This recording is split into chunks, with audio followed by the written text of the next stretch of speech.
Hey everyone, and welcome to the Mae Cave. My name is Megan, and today I'm doing a book review of Driven by Dane Cobain. This is the first in his new mystery series. The second one hasn't come out yet, so this is the first and only so far. This is the Leapfold mystery series. James Leapfold is the main character. He is a private investigator, and his sidekick, or well, not really a sidekick, but she works with him. She's a computer whiz, and her name is Mae O'Hara.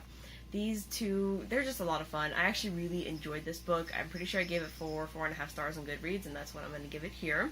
It's very fun. It's not a really super dark, intense, like, oh my gosh, you're super scared or anything, but it's fun, it's interesting. You don't know who it is until the end. I like that he gives a lot of different suspects. It's not just one suspect, and you follow that suspect the whole time because you know who it is.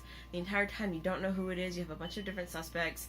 It felt reminiscent of an episodic mystery series versus like a serialized one. I mean, I don't know, the rest of the series hasn't come out, but it also felt kind of, you know, that old school, very typical private investigator scene in which there's a guy and it's like 1950s. He has the gangster type of outfit on. It's in a dark black, gray, and white monotone room, like everything, you know, that kind of scene, and he has that husky voice. For some reason, this book reminds me of that kind of stuff, although it's not that dark, but some of the things that they say and the main character, the way he acts, I feel it like that, and I really like that. I think that's a lot of fun, like this old school mystery series that kind of is reminiscent a little bit, but they also have modern, it's still modern day. It's not like it's set in the 1950s. This is set in current time frame. There's even a reference to Scooby-Doo, which I love that. I love all the references in here. The main character, James Leapfold, he's a very interesting character. Some of the things he says actually reminds me of my husband, which of course I like because I love my husband.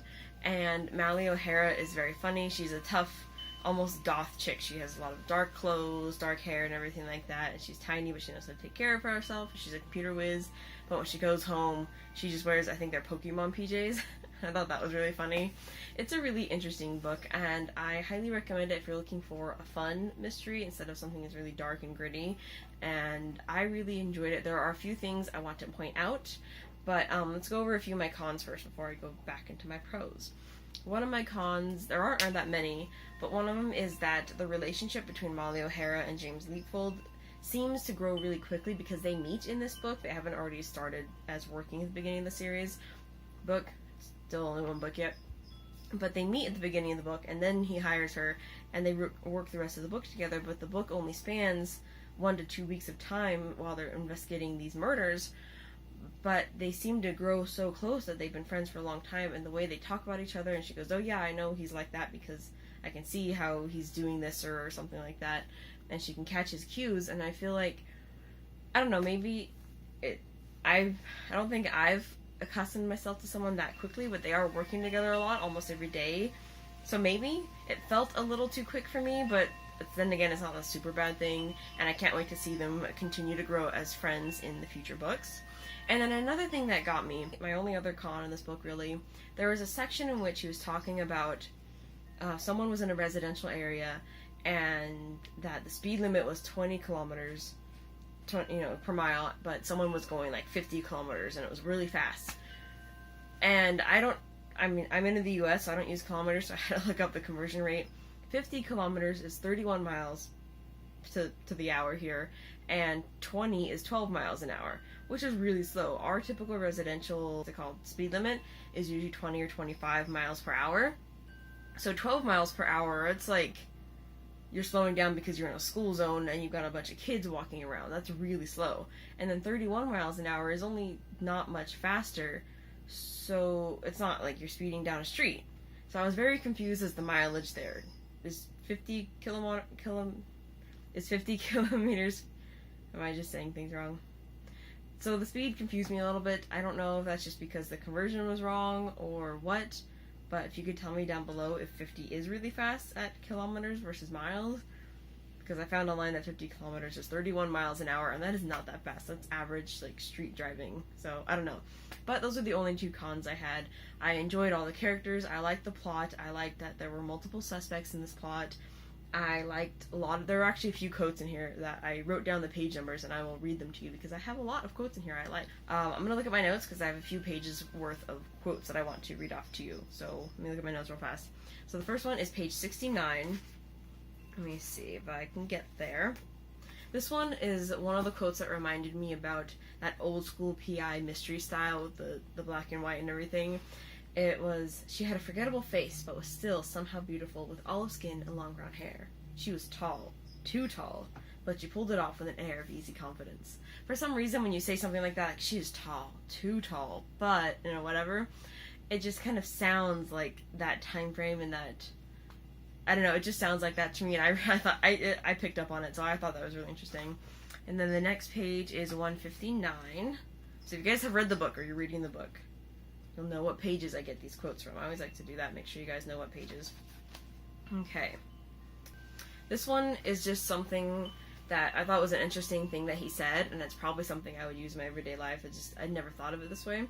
So this is Leetfold talking. He said, "You talk about proof like a priest talks about heaven. Prove heaven exists and I'll have faith in your proof. Until then, there's only what happened and what didn't happen." And that really does speak to what he would do, how he works. He's a private investigator. Facts are what he needs, regardless of how he gets them, because he's not a cop. So I thought that was an interesting little quote that I enjoyed that. It's something that I think of. I'm a really logical person, and I like seeing the quotes and the facts, and I point it out a lot in the TV shows and books that I read. So my next quote is on 186, so let me find that, since I'm looking at my notes here. I know I'm going to be slow.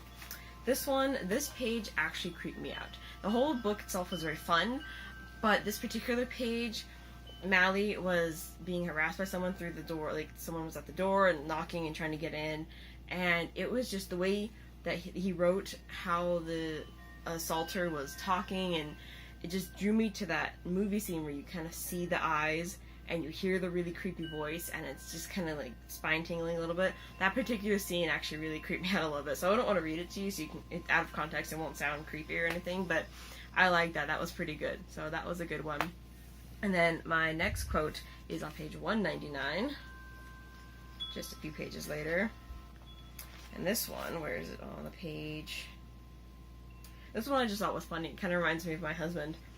This is about Leetfold. He said, it's just a passage, it's not like something he says.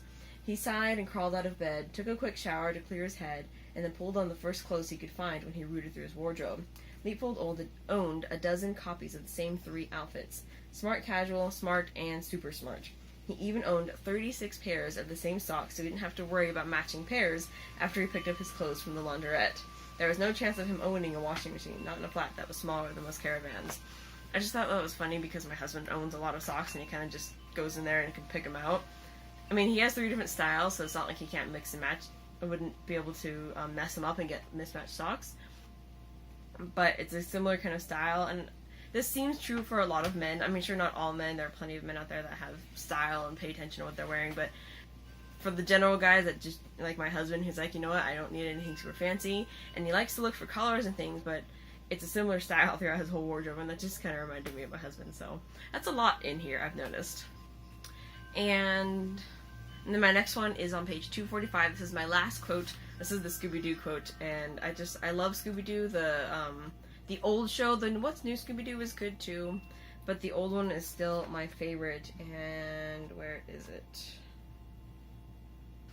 So Mally is talking to one of the bad guys, and she says, "Someone will figure it out," she said.